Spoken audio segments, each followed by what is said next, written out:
headquarters in New York City to bring us a very special announcement. Take a look.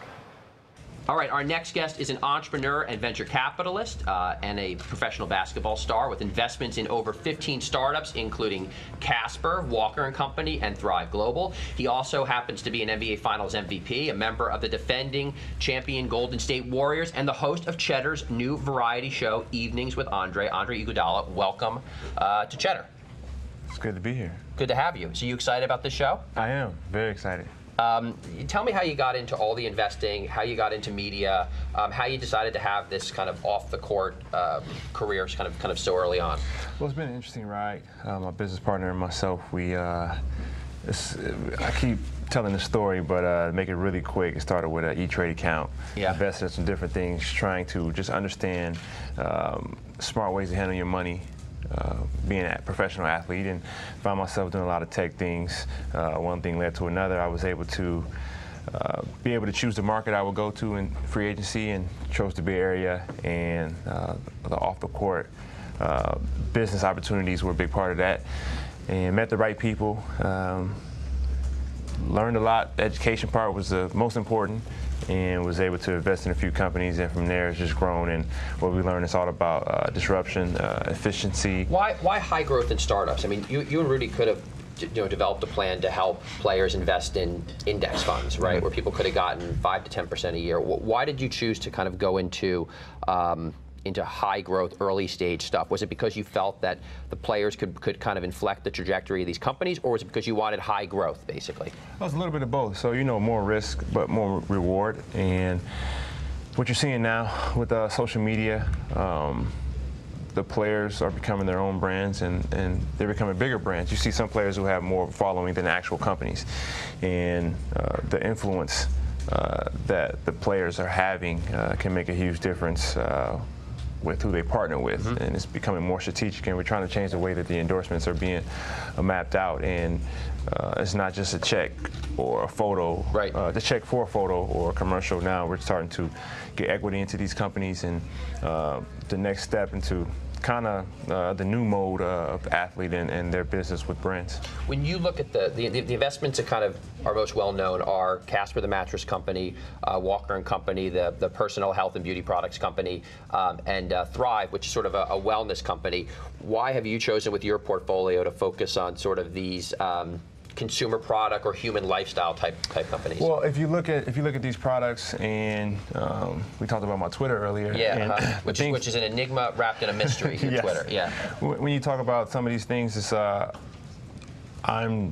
I'm really into the lifestyle for my health and to continue my career at a high level. I've had a sleeping psychologist, and I've actually went to sleeping 101, learned how to sleep correctly. I've had sleep deprivation from college and the pressures of trying to become a professional athlete and having those opportunities, and finally fixing that, and then that led to the next step of having the right mattress, and that led to the next step of keeping up with my health and what I'm eating, and proper rest is probably the beginning of all this. So this is how Ariana Huffington and myself came together with Thrive Global, and being a part of that, and Walker, with Tristan Walker and Walker & Brands. I've been seeing that since I was a kid. Yeah. In the urban community, what you see a lot of is you see a lot of hairstylists, and you see them in the homes. You see them, your mom drags you to the place, and you're running around outside for 2 hours while she's getting her hair done. So I was in that for a majority of my childhood, so I could directly understand those things and how they worked, and the model that was trying to be scaled for that company, and it was relatable to me. And when you are involved with things that you understand, I think those are the best investment opportunities for each individual. So let's move to media. Cheddar, I think, is going to be. I think we'll announce today. You're now an investor in Cheddar. You're an equity holder. It's your first media investment. Am I right? Yes. What made you interested in kind of moving out of these health and wellness type products and now being in media? I mean, the traditional thing would be NBA star. You wait till you retire, and then you go on a network and you commentate. Why this move into media for you? I think it's about progression, and you move from one area where you know, and then you start to learn and you start to grow outside of that, and you start to expand, which should be anyone's goal.